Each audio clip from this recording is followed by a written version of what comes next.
Hi everyone, it's Tom Buck from the Calder Group. Been a few weeks since we last did an update on the market and some themes in terms of what is going on investment-wise, away from the hysteria of social media, away from the hysteria of news reporting, and all the negatives going on around the current COVID-19 crisis. Joined again by Alex from Blackfinch. Hi, Alex. Hi Tom, how you doing? I'm doing very well indeed. Notice you'll begin to look more and more relaxed as we do these.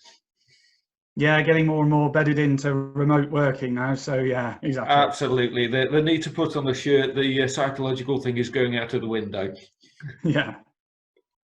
Right, so it's been a couple of weeks since we talked. Quite a few bits have happened. We're doing this recording the day after Boris's incredible speech on TV last night. Things are being relaxed a little bit more in England. Obviously, Scotland, Wales, and Northern Ireland are doing their own thing, and things are still pretty much there. But we're now getting an instruction: you can go back to work. Don't travel by public transport. I think from Wednesday this week we're allowed out. We can even begin playing golf again, as long as you're only playing with your family members, which gives me a slight issue that I'm the only one who hacks his way around the golf course at weekends. And we're seeing quite a bit happening around the globe. Europe is pretty much opening up now. So, well, bearing in mind, it does seem as though we're beginning to get normality, or they're trying to open things up economically. Is that what we're seeing around the world? Yeah, I mean, we're certainly starting to see and hear other countries starting to resume some form of normality, but more importantly, a path towards coming out of lockdown, however long that may be. So the markets have been quite focused on that, and that has been a more buoyant mood over the last couple of weeks, I think, as more economies are opening up. So a cautiously optimistic tone is kind of what's been felt in markets recently. Yeah, and that's great in terms of capital growth and building a lump sum of money. I suppose one thing we need to think about, because we've gone through that process of certainly the financial companies being told by the regulator, do not pay a dividend, keep money back, prepare for the worst. I suppose that begs the question, where does that leave people who are looking for income? Considering the amount of dividends that have been slashed, some of it voluntarily. Sorry, go on. Yeah, I was going to say, this is another gripe of the media of mine here, I'm afraid, because a lot of the headlines we've seen publish are all about sort of dividend cuts and income streams drying up across the board, and that's kind of the feel you get from these stories. But I'm afraid that's just simply not the case. Certain sectors, as you rightly point out, have felt particular pressure and strain from dividend cuts. But other sectors, for example, the healthcare sector or the consumer staples sector, which are less economically sensitive, are still maintaining very healthy levels of dividend income. We've also seen companies who have a ability to adapt to consumer and working life being at home, so they can divert their revenue streams quite easily. Now, again, companies in those sectors are also still maintaining their dividends. An interesting theme that's emerging as well from this is about future dividend payments and sectors which may become the dividend stalwarts of the future. So a platform exactly like we're using now, for example, whilst many, quite rightly sum this up as a sort of a tech platform, others are arguing it's becoming more of a utility now. This is a kind of utility service provider to businesses and people in their homes. So again, will we in the future start to see large income from the sort of less traditional areas? So again, an interesting point. I also wanted to touch on a couple of companies who have had to cut their dividends, for example, are not always doing so from a balance sheet perspective. A good example of that is Walt Disney, who I think have furloughed about 100 or 120,000 staff since the start of the pandemic. Now, imagine the PR disaster that they would have if they'd furloughed the staff, but then decided to take government payouts and then pay that to their shareholders. I think you can agree that would have obviously not go down particularly well. So a lot of the dividend cuts that we're seeing in the market isn't purely from a balance sheet point of view. For companies in those situations, there's quite a common theory there that they can potentially pay special dividends either next year or the year after. So actually, in the fairly short term, we could see a bit of a bumper boost for income investors coming from those areas. And again, outside of equity and bonds, we've seen particularly attractive areas of income coming from specialist property and alternative assets. So when I say specialist property, I mean things like care homes, other medical centres, education centres. So things that have very little from the prevailing economic conditions. So again, we are seeing solid levels of income there and no immediate threat to income streams from that side. Are you back, Tom? Yeah. Apologies, we're having that wonderful lockdown problem of I think everyone else is on Netflix as we're trying to do this. So the broadband suppliers shouldn't be paying dividends because you're not delivering quite as you should be. Yeah. Quite right. I just also wanted to touch, just a couple of the other assets that we are seeing great levels of income coming from as well. So I mentioned the sort of specialist property there.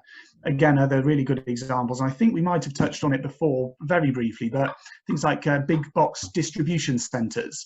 So again, these large warehouses up and down the side of motorways that you see across the country.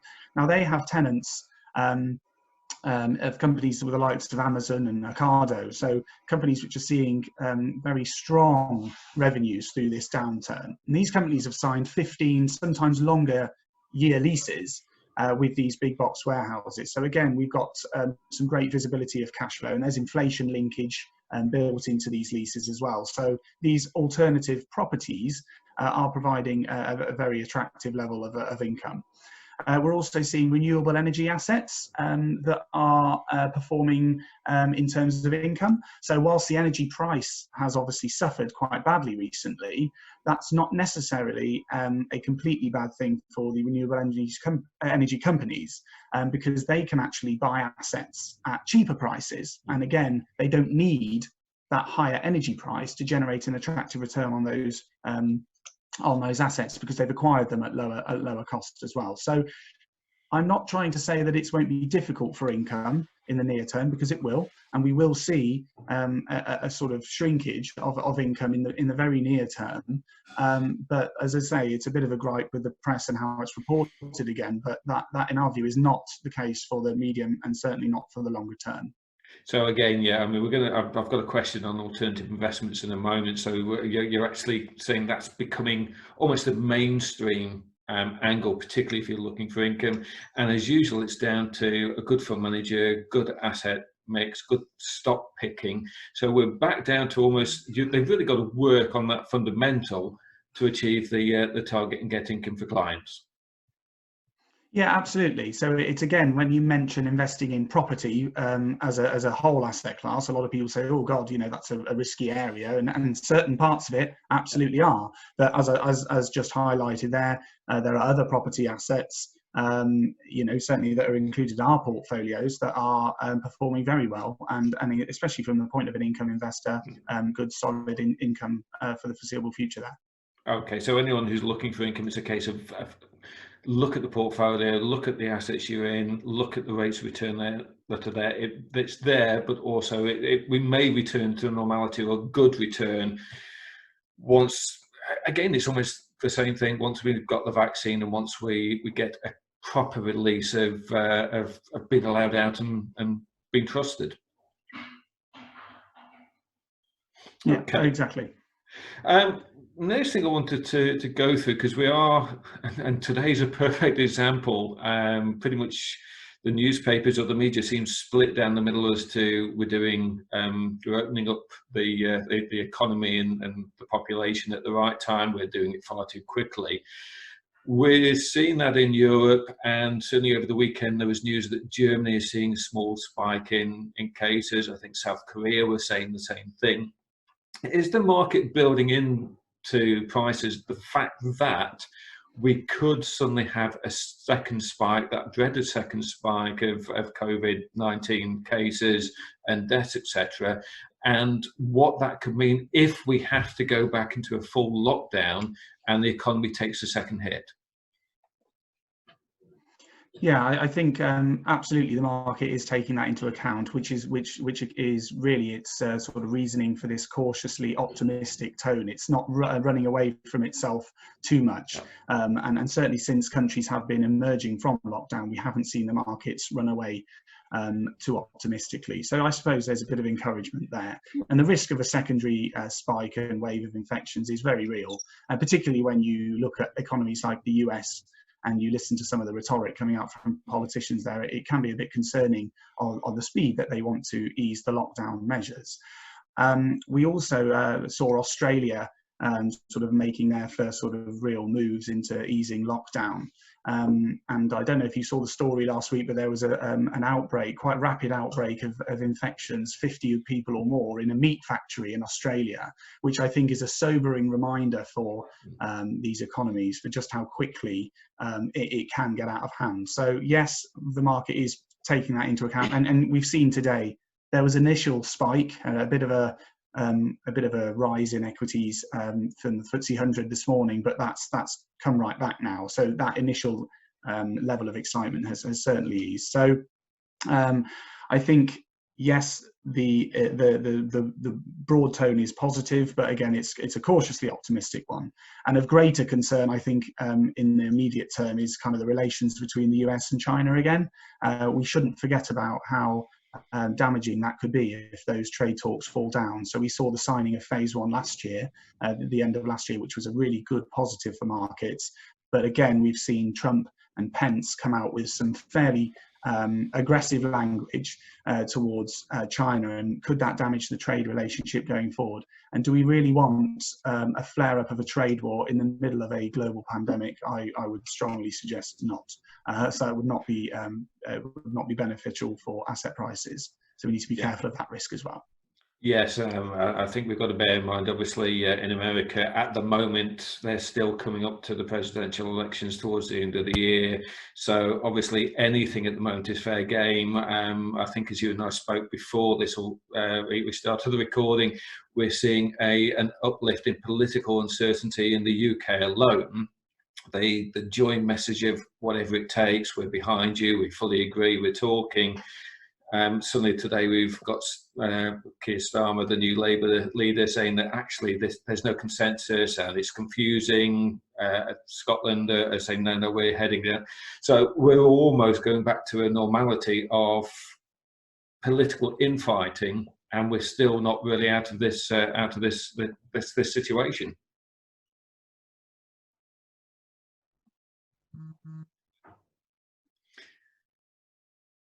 And again, we're going to pick on pick on internet suppliers there. There was a long pause. Apologies on that. Going to the next question, and talking about government, we know, and we've said before, that there's potentially going to be big tax rises coming in the future. And again, I think we've seen is that Saudi Arabia have tripled their VAT today to cope with the drop in income from fuel. Where does that actually leave government stock as a potential investment? Normally it's the safe haven, it's one of the areas you rush to when equities fall, but is there that question mark on which governments are going to survive, which country is going to be in the deepest recession? So should we be investing in government stock?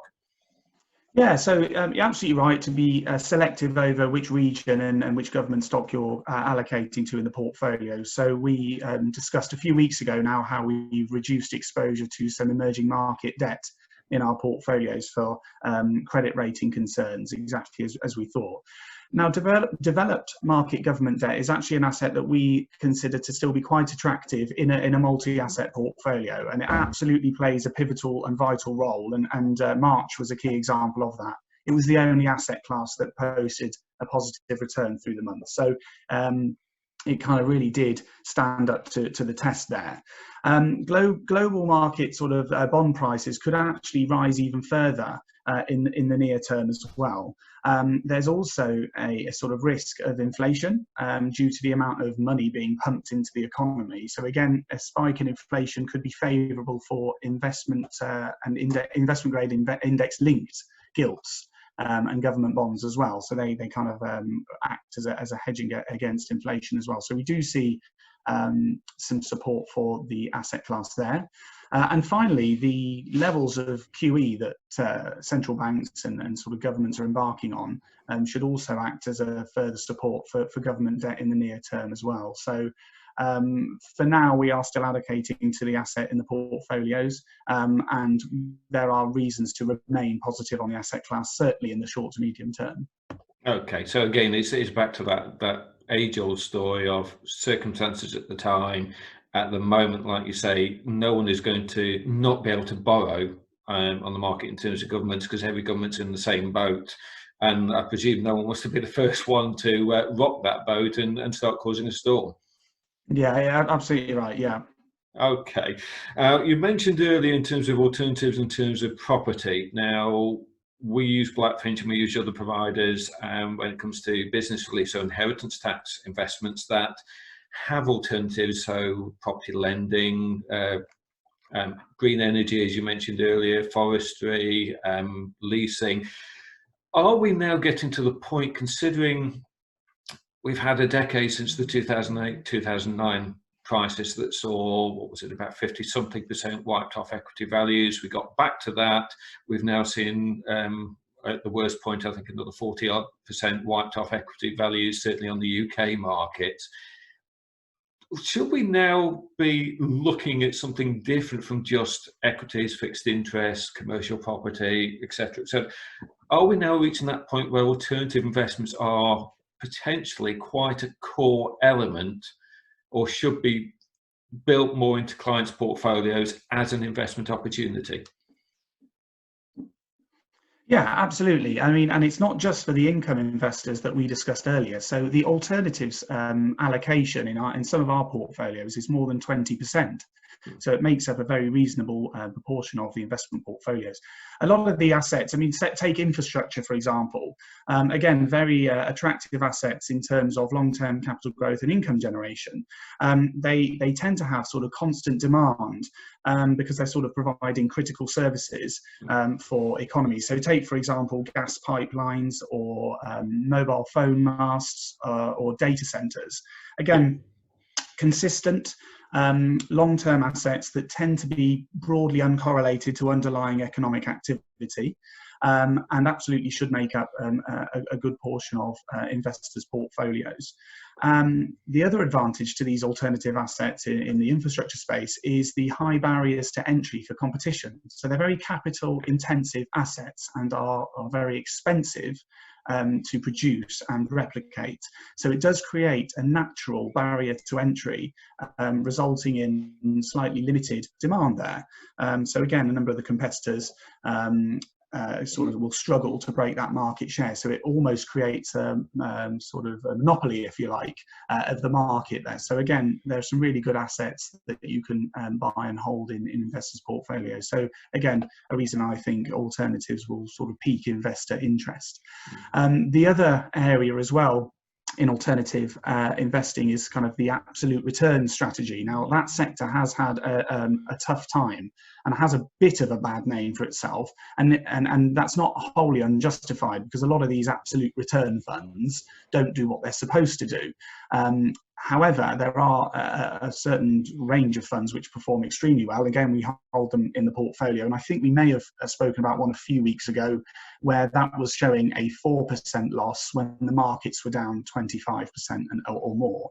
So again, that's doing exactly what it's supposed to do, help protect the capital on the downside, and then it also participates in the market rise as well. So I think case studies like that will also pique investor interest, gets investors more used to holding these assets, gets people more used to talking about them. So yes, I do think going forwards that the asset class will get more attention. and it will start being used a bit more heavily in sort of the wider investment industry. Well, I think for the moment we're in that uncertain term. So I think for the moment we know enough that there is still plenty of income out there. That government stock is great, and actually the market. The reason we're not bouncing back any further is because of that uncertainty. Alternatives, I'd perhaps like to go into in more detail at another recording, if that's okay with you. But for the moment, Alex, thank you very, very much. I'll let you go and enjoy another fun week of working from home. Yeah, no, that's great, Tom. No problem. And yeah, we'll look forward to catching up again soon.